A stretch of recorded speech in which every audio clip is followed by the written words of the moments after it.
Im heutigen Video möchte ich ein Thema ansprechen, das für fast alle Leute ein Tabu ist. Viele Menschen leiden jahrelang darunter, suchen sie aber keine Hilfe, weil es einfach zu peinlich ist, darüber zu sprechen.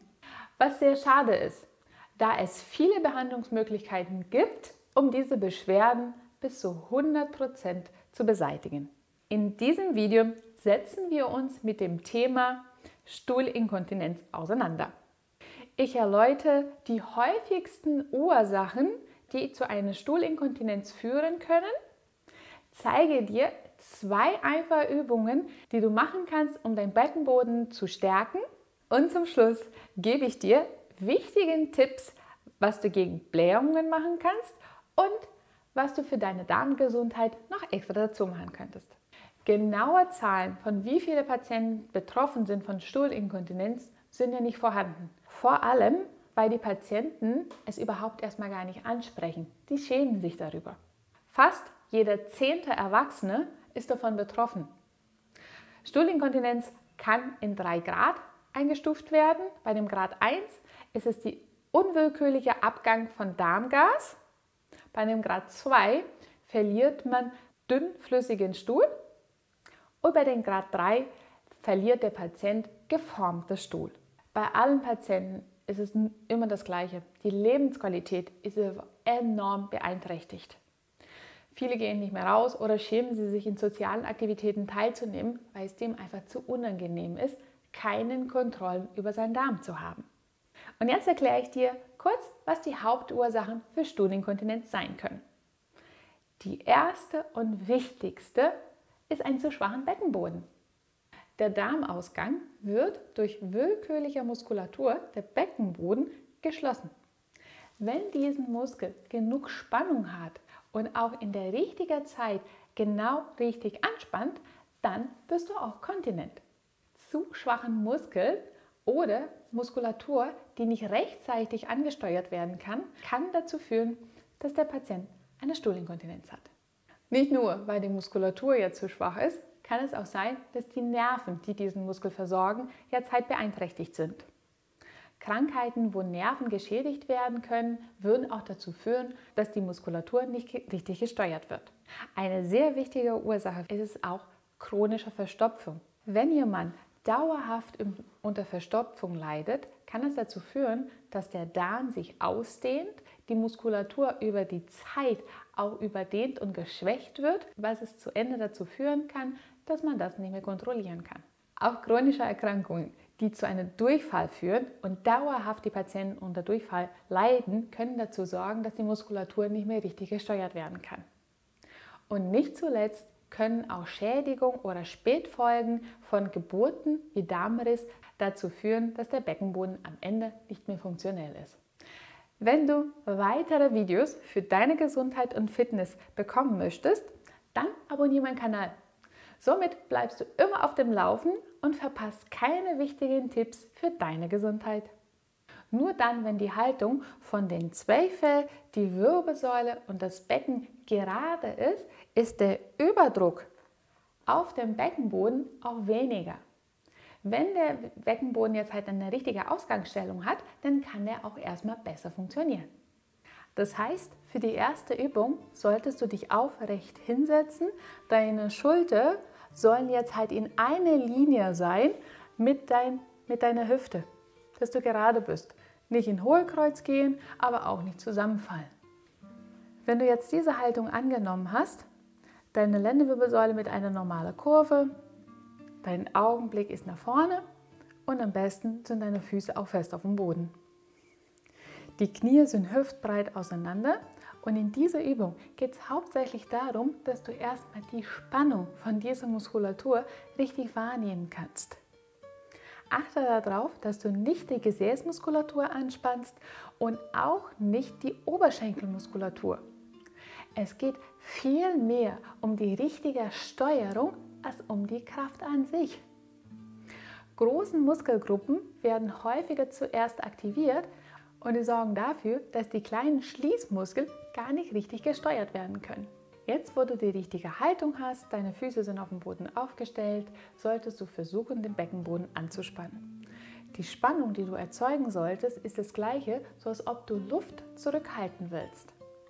Dabei solltest du spüren, dass der Dammbereich sich leicht von der Unterfläche hochhebt. Um diese Wahrnehmung ein bisschen zu unterstützen, kannst du zum Beispiel ein kleines gefaltetes Handtuch in den Beckenbodenbereich hinlegen oder so ein kleines Kischkernkissen. Du solltest versuchen, diese Spannung zu erzeugen, nicht zu voller Kraft, sondern zu halber Kraft. Das heißt, du spannst einmal deinen Beckenboden an, so stark wie du kannst, hältst diese Spannung und das wäre jetzt dein 100%. Für die Übung selber spannst du aber nur die Hälfte an. Und das ist auch wichtig, weil diese Kraft, die du jetzt erzeugst, solltest du für mindestens 10 bis 12 Sekunden halten. Das heißt, du spannst den Beckenboden an, der Dammbereich erhebt sich von der Unterlagefläche, du hältst diese Spannung, atmest normal weiter, 10 bis 12 Sekunden und dann ganz locker lassen. Bei der Entspannung solltest du dann wieder spüren, wie dein Damm sich auf der Sitzfläche mehr Kontakt hat. Zu Beginn solltest du diese Übung mindestens 16 bis zu 20 Mal wiederholen. Achte darauf, dass du versuchst, bei jeder neuen Anspannung mindestens die 10 bis zu 12 Sekunden auch halten zu können. Und deswegen ist es auch so wichtig, dass du es nicht mit voller Kraft machst, sondern nur zu 50%. Für die zweite Übung solltest du jetzt auch im Stehen trainieren. Meistens, weil die Unfälle auch häufiger in dieser Haltung passieren. Dafür solltest du deine Hände jetzt halt auf dem Tisch ablegen oder auf dem Stuhl.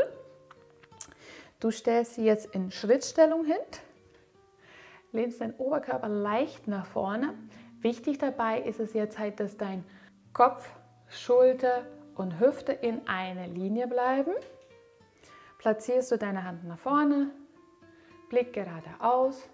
Und jetzt probierst du in dieser Haltung wieder deinen Beckenboden anzuspannen. Du solltest das Gefühl bekommen, dass der Beckenboden nach oben und innen geht, zu deiner Körpermitte. Jetzt, im Gegensatz zu den Übungen davor, solltest du kürzere Anspannungen machen. Das heißt, du spannst deinen Beckenboden an, so als ob du Luft zurückhalten willst, hältst diese Spannung jetzt aber nur für 5 bis 7 Sekunden und lässt es dann wieder locker. Achte darauf, dass du nicht deinen Bauch anspannst, aber auch nicht die Atmung dabei anhalten. Und auch im Gegensatz zu den vorherigen Übungen solltest du jetzt deutlich mehr Kraft nutzen. Nicht 100%, aber so um die 80%. Das heißt, fast alles, was du entspannen kannst, 5 bis 7 Sekunden halten und dann wieder locker lassen. Diese Übung arbeitet jetzt viel mehr die Schnellkraft. Deswegen solltest du die auch nicht so häufig machen wie davor.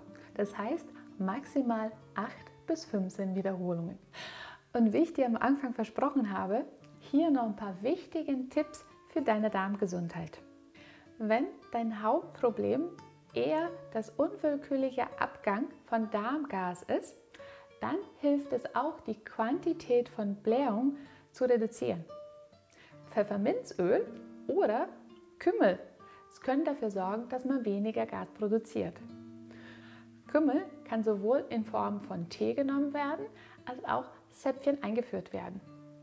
Wenn aber das Problem ist, dass du zu dünnflüssigen Stuhl verlierst, ist es auch extrem wichtig, dass der Stuhl die richtige Konsistenz hat. Um die Konsistenz von dem Stuhl zu verbessern, kannst du zum Beispiel Flohsamen nutzen. Flohsamen sollten dann in Wasser eingeweicht werden und über den Tag immer wieder verteilt eingenommen werden. Damit du die Konsistenz von dem Stuhl dicker bekommst, ist es wichtig, dass du es Minimum 3, maximal 6 Mal am Tag zu dir nimmst. Eine kleine Teelöffel eingeweicht in 200 Milliliter Wasser ist schon die richtige Menge. Wenn es aber für dich das Geschmack ein Problem ist, kannst du genauso Flohsamenschalen auch übers Essen streuen oder im Joghurt einweichen. Ich hoffe, diese Übungen und Tipps helfen dir für deine Darmgesundheit.